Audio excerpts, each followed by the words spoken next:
주님의 은혜와 평안을 전합니다.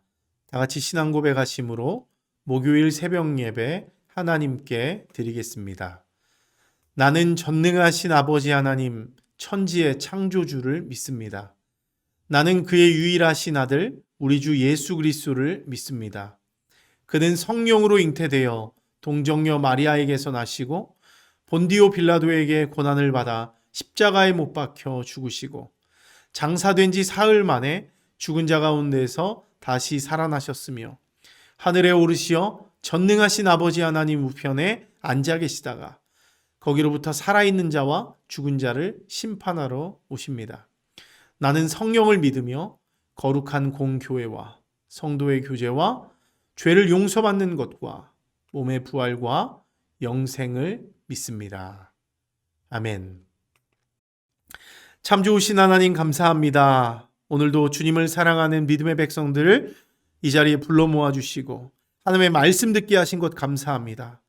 우리가 하나님 오늘도 주님 주신 말씀으로 승리하기 원하오니 우리에게 꼭 필요한 말씀 우리에게 부어주시고 그 말씀 따라 한 구절 한 구절 순종하며 또 주님 이끄시는 대로 살아갈 수 있도록 은혜 베풀어 주시옵소서. 하나님 오늘도 우리의 마음에 여러 가지 기도의 제목들이 있습니다. 급히 해결해야 할 많은 문제들이 우리 안에 있습니다. 우리 힘으로는 이 모든 것들을 해결할 수 없습니다. 주님 도와주셔야 합니다. 우리에게 힘 주시고 능력 주시고 오늘도 우리의 하루를 살 수 있는 지혜 더하여 주셔서 오늘도 주님 주신 힘으로 승리할 수 있는 우리들 되게 하여 주시옵소서. 감사드리며 예수님 이름으로 기도합니다. 아멘. 오늘 우리에게 주신 하나님의 말씀 함께 나누겠습니다. 오늘 우리에게 주신 하나님 말씀은 마태복음 5장 13절에서 16절까지 말씀입니다. 제가 읽겠습니다. 너희는 세상의 소금이니 소금이 만일 그 맛을 잃으면 무엇으로 짜게 하리요? 후에는 아무 쓸데 없어 다만 밖에 버려져 사람에게 밟힐 뿐이니라. 너희는 세상의 빛이라. 산 위에 있는 동네가 숨겨지지 못할 것이요 사람이 등불을 켜서 말 아래에 두지 아니하고 등병 위에 두나니 이러므로 집안 모든 사람에게 비치느니라.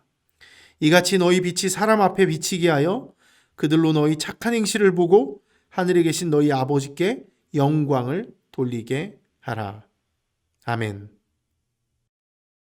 할렐루야. 예배 가운데 나오신 여러분 모두를 환영하고 축복합니다.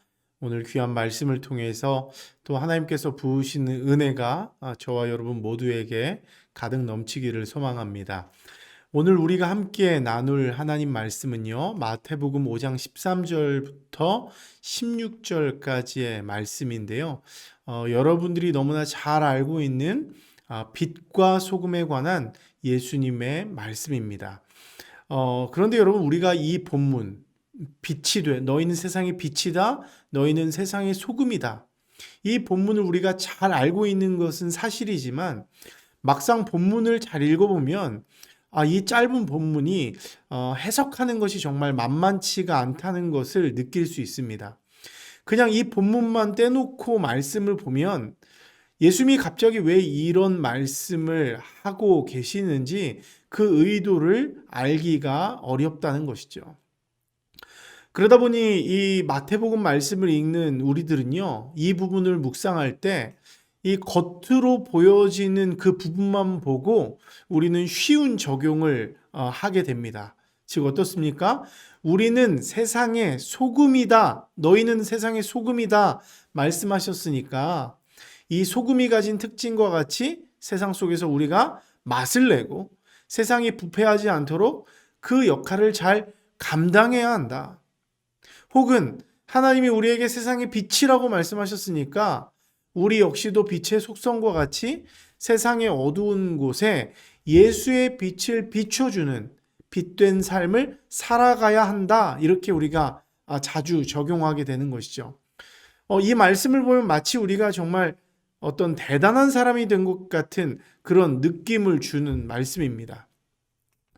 여러분 물론 오늘 이 말씀 속에서 그런 의도가 전혀 없는 것은 아니에요. 실제로 우리는 세상의 소금이고 세상의 빛으로 살아가야 하는 것이죠.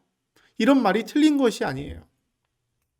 하지만 예수님이 오늘 이 말씀을 제자들에게 주시고 있는 분명한 이유가 있다고 하는 거예요. 때문에 우리는 이 예수님이 제자들에게 주신 이 말씀의 의도를 명확하게 알고 적용해야 할 필요가 있는 것입니다. 여러분, 그럼 오늘 예수님이 이 제자들에게 말씀하신 그 의도를 알 수 있는 열쇠, 키는 무엇입니까? 그것은 바로 오늘 본문 앞에 나와 있는 말씀의 흐름과 연결해서 보는 거예요. 오늘 본문을 이해하기 위해서는 앞에 있는 문맥까지도 연결해서 봐야 한다는 것이죠. 그래야 오늘 예수님이 제자들에게 이 말씀을 하신 의도를 알 수 있게 되는 것입니다. 여러분들이 잘 아는 대로 마태복음 5장에서 7장까지는요, 예수님의 산상수훈의 말씀이 담겨 있어요. 잘 알고 계시죠? 마태복음 5장에서 7장까지는 예수님의 산상수훈입니다. 근데 이 5장, 산상수훈의 시작인 이 5장이 팔복의 말씀으로 시작되고 있다는 것을 여러분들이 너무 잘 알고 있는 것이죠. 여러분, 팔복이 무엇입니까? 예수님을 따르기로 결정한 제자들에게 예수님이 선언하신 8가지의 복이에요. 즉, 심령이 가난한 사람, 애통하는 사람, 온유한 사람, 의에 줄이고 목마른 사람, 긍휼히 여기는 사람, 마음이 청결한 사람, 화평케 하는 사람, 그리고 의를 위하여 박해받는 사람들은 하나님이 부으시는 특별한 복을 누리게 될 것이라는 것이죠. 그래서 거기에 맞는 축복의 약속을 하나님이 주고 있는 것이죠. 때문에 우리가 이 팔복의 약속을 보면요, 예수님의 제자 공동체가 어떤 사람들로 구성이 되어야 하는지 우리가 알 수 있게 돼요. 우리가 예수의 제자인 우리들이 이 세상 속에서, 예수님의 제자들이 이 세상 속에서 어떤 정체성을 가지고 어떤 존재로 살아가야 하는지 알게 되는 것이죠.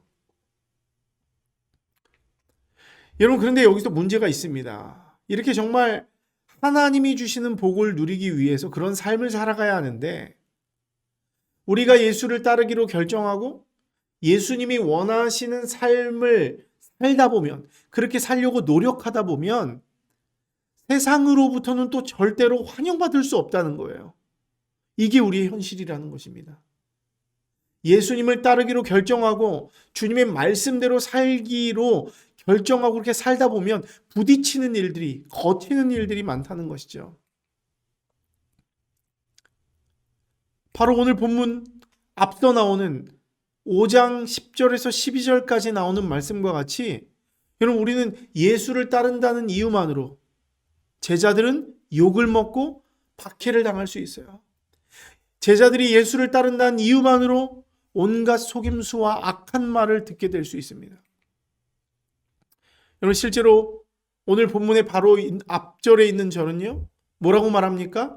이미 수많은 하나님의 선지자들이 하나님의 말씀을 따르고 전하다가 이런 박해와 공격을 당했다는 것을 우리에게 알려주고 있어요. 실제 우리가 성경을 펴서도 보아서 알고 있지만, 우리가 잘 아는 최근에 보았던 예레미야 같은 사람들, 에스겔 같은 사람들, 아모스 같은 사람들, 하나님의 말씀을 전하다가 얼마나 많은 박해와 공격을 당했습니까? 얼마나 눈물을 많이 흘려야만 했습니까? 예수를 따른다는 것, 하나님의 백성의 삶을 살아간다는 것은 이런 어려움이 우리에게 따라온다는 거예요. 여러분, 실제로 누군가가 예수를 따른다는 이유만으로 나를 욕하고 때리고 따돌리고 압박한다고 여러분 한번 생각해 보십시오. 여러분, 우리가 어떻게 되겠습니까? 사람이라면 주눅들게 되는 거예요. 굳이 내가 예수의 제자라는 것을 더 이상 세상 가운데 드러내고 싶지 않아질 수 있다고요. 자꾸 이렇게 핍박받다 보면, 자꾸 고난이 따라오다 보면 믿음이 약해지는 것이죠. 그래서 더 나아가서는 예수의 제자이기를 포기하게 될 수도 있다는 거예요. 주님의 제자로서 주님의 뜻대로 살아가길 원하지만 이런 세상의 핍박과 거센 풍파 앞에서 우리는 예수님의 제자의 삶을 포기하는 경우가 생길 수 있다는 것입니다. 이와 마찬가지로 예수를 따르기로 결정한 제자들에게도 이런 도전들이 찾아오게 될 거라는 거예요. 예수님이 그걸 이미 알고 계신 것이죠. 마태복음 4장에 보면 예수님의 제자들이 예수를 따르기로 결정하잖아요. 그러면서 팔복의 말씀을 하시잖아요. 그러면서 고난과 핍박이 있다는 것을 주님 말씀하시는 것이죠. 그런 도전이 오게 된다는 거예요. 더군다나 신으로 추앙받고 있는 이 로마 황제가 통치하는 이 로마 사회에서 로마 황제가 아닌 예수를 주인으로 고백하고 따른다는 것은 그 사회에서 매장당할 수 있는 일이에요. 심지어 목숨을 잃을 수도 있는 아주 위험한 행동입니다. 때문에 예수를 따르기로 결정한 제자들 역시도 이런 냉정한 현실 앞에 설 수밖에 없었던 거예요. 그래서 그들 역시도 제자 되기를 포기할 수 있다는 것이죠. 실제로 예수님의 제자들이 그러지 않았습니까? 베드로 보세요. 여기 있는 모든 사람들이 예수님 버릴지라도 난 예수님 버리지 않겠습니다. 그리고 누가 크냐? 내가 하나님의 오른편에 앉을 것이다 했던 그런 제자들 보십시오. 결국 다 예수님이 십자가 지시고 고난당하시고 죽임당하시자 제자들의 길을 포기하고 도망치고 숨고 있는 것을 우리가 보지 않습니까? 가능한 한 자신을 노출시키지 않고 적당한 곳에 숨으려고 할 수 있다는 거예요. 세상에 거슬리지 않을 만큼의 행동을 하며 적당히 타협하는 삶을 살아갈 수 있다는 것이죠. 그들은 연약한 죄인들이기 때문에 충분히 그런 유혹을 받을 수 있는 충분한 여지가 있었던 거예요. 우리 역시도 인간이기 때문에 그런 유혹을 받을 수 있는 충분한 여지가 우리에게 있는 것이죠. 때문에 오늘 본문은 이런 흐름 속에서 이해할 수 있는 거예요. 예수님은 이미 알고 있는 것입니다. 이러한 가능성에 노출되어 있는 그 연약한 제자들, 그 제자들에게 너는 세상의 빛이야, 소금이야, 멋지게 살아 이렇게 얘기하는 게 아니라 경고하시는 거예요. 교훈하시는 거예요. 너희가 나를 따르기로 결정했지만 그 제자의 삶으로 살아가는 것은 쉬운 것이 아니다. 그리고 그 제자의 삶을 살다 보면 고난받을 수 있고 핍박받을 수 있다. 욕을 먹을 수 있고 공격당할 수 있다.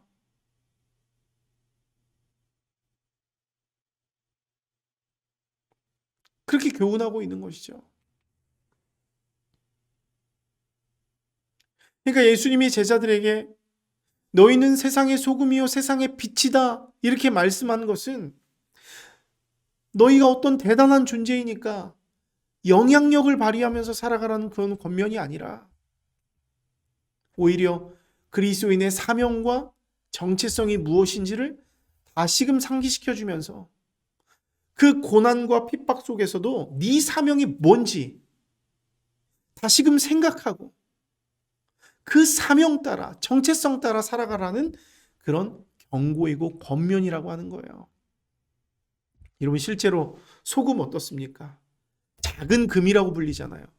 이 세상에서는 없어서는 안 될 아주 중요한 요소입니다. 소금은 음식의 맛을 내요. 음식의 부패를 방지합니다. 그리고 때로는 치료의 목적으로 사용되기도 해요. 여러분 근데 그런 소금이 맛을 잃어버린다고 한번 생각해 보십시오. 소금이 맛을 잃어버린다는 것은 정체성을 잃어버리는 거예요. 소금이 세상에 주는 분명한 이로움이 있기 때문에 소금이 가치가 있는 거예요. 사람들이 필요로 하는 것이죠. 근데 소금이 맛을 잃으면 어떻게 됩니까? 아무 쓸모가 없는 하얀 가루일 뿐이라는 거예요. 그냥 쓰레기통에 버려질 수밖에 없는 불필요한 것이 됩니다.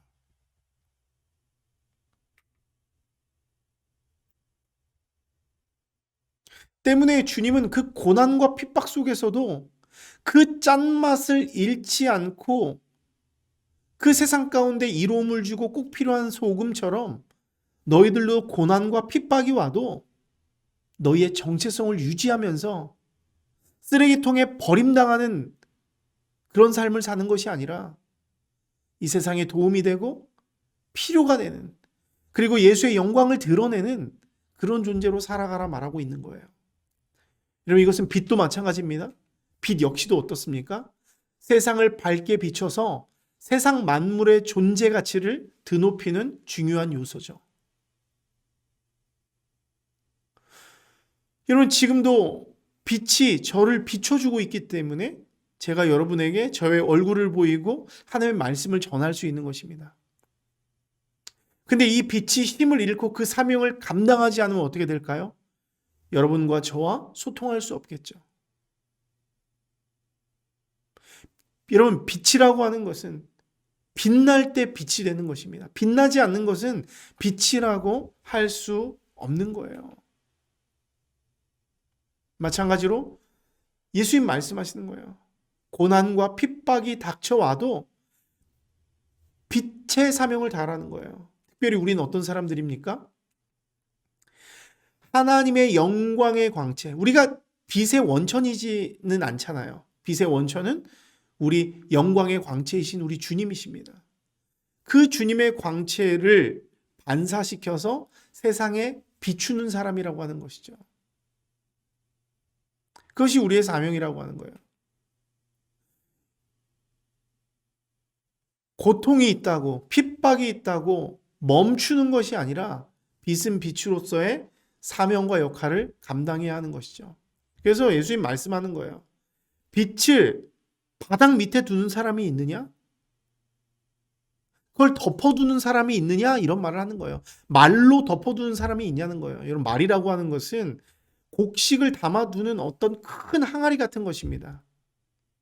옛날에는 불을 켤 수 있는 그런 방법이 많지 않았기 때문에 잠깐 자리를 비우는 사이에 잠깐이나마 그 불이 꺼지지 않기 위해서, 또 화재를 방지하기 위해서 큰 항아리를 덮어두고 그 빛을 유지시키는 일이 있긴 있었습니다.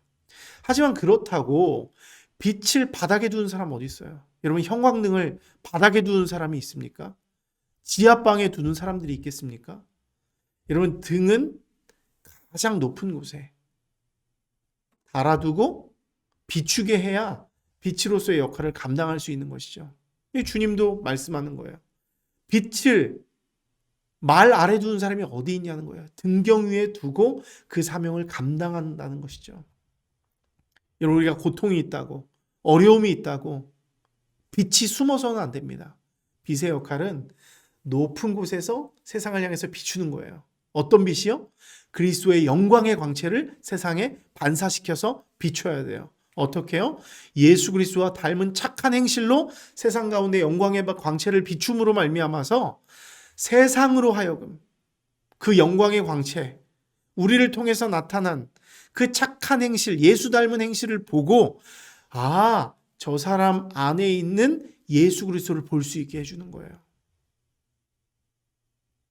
그게 우리 주님께서 원하시는 것입니다. 여러분, 실제로 초대교회 당시에 얼마나 많은 핍박이 있었습니까? 그리스도인들에게 얼마나 많은 누명을 씌우고 그리스도인들을 십자가에 매달리고 서로 격투하여 죽게 하고 사자와 싸워서 죽게 하고 이런 일들이 얼마나 많았습니까? 온갖 누명을 씌우면서 그들에게 모함하고 그들을 없애기 위해서 노력했습니다. 그런데 사람들이 점점 바뀌게 되는 그 그리스도인들에 대한 인식이 바뀌게 된 이유가 뭐예요? 그 고난 속에서도, 그 핍박 속에서도, 그리고 네로 황제의 말도 안 되는 그런 누명을 씌우는 상황 속에서도 끝까지 착한 행실을 세상 가운데 비추며 예수 그리스도의 닮은 모습을 세상 가운데 비추며 예수 그리스도의 향기를 세상 가운데 비추며 살아가는 그 모습을 보고 세상이 감동했다고 하는 것이죠. 감동했다고 하는 것이죠. 주님께서 그 초대교회 성도들이 이 세상에 참 빛이 되었던 것처럼 예수 닮은 참빛이 되었던 것처럼 우리들 역시도 이 땅 가운데 살아가면서 고난과 핍박이 와도 어디에 숨는 것이 아니라, 예수를 부인하고 제자의 길을 포기하는 것이 아니라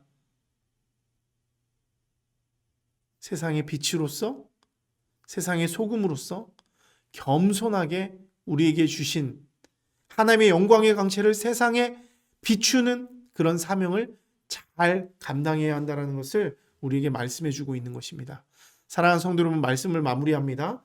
오늘 우리가 인생을 살아가면서, 우리 삶의 현장에 살아가면서 우리 역시도 수많은 고난과 핍박과 어려움이 있습니다. 때로는 예수 믿는 것이 이게 무슨 의미가 있나 하는 생각이 들 때도 있고, 정말 세상 속에서 살아가면서 예수 그리스도의 제자의 삶으로 살아간다는 것이 참 쉽지 않고 부끄럽고 숨기고 싶을 때가 충분히 있을 수 있다는 것입니다. 근데 우리 주님께서 우리에게 요구하시는 건 뭐예요? 경고하시는 것입니다. 너희가 정말 예수의 제자로 살아가길 원한다면 그런 고난과 핍박과 어려움 속에서도 흔들리지 않고 소금이 소금의 역할을 감당하듯 빛이 빛의 역할을 감당하듯 너희가 너희 자리에서 하나님의 영광의 광채를 비추며 사는 그런 성도가 되어라, 이렇게 우리에게 권면해 주고 있는 것이죠. 때문에 오늘도 여러분들이 있는 가정에서, 또 직장에서, 또 여러분들이 있는 곳에서 우리는 연약하지만 하나님의 영광의 광채를 세상 가운데 비추면서 믿음으로 살아갈 수 있는 여러분 모두가 될 수 있기를 주님의 이름으로 축원합니다. 함께 기도하겠습니다. 주님 감사합니다. 오늘도 우리와 함께 하신 하나님 감사합니다.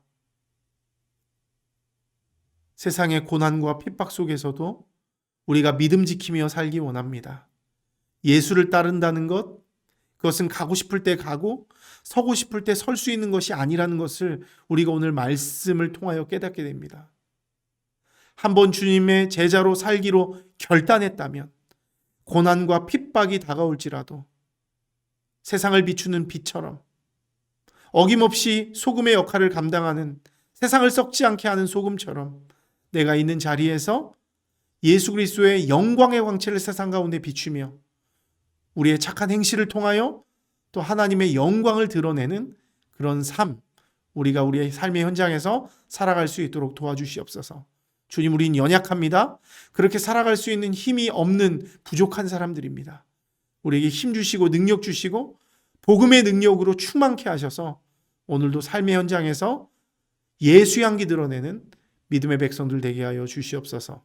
예수님 이름으로 기도합니다. 아멘. 하늘에 계신 우리 아버지, 아버지의 이름을 거룩하게 하시며 아버지의 나라가 오게 하시며 아버지의 뜻이 하늘에서와 같이 땅에서도 이루어지게 하소서. 오늘 우리에게 일용할 양식을 주시고 우리가 우리에게 잘못한 사람을 용서하여 준 것 같이 우리 죄를 용서하여 주시고 우리를 시험에 빠지지 않게 하시고 악에서 구하소서. 나라와 권능과 영광이 영원히 아버지의 것입니다. 아멘.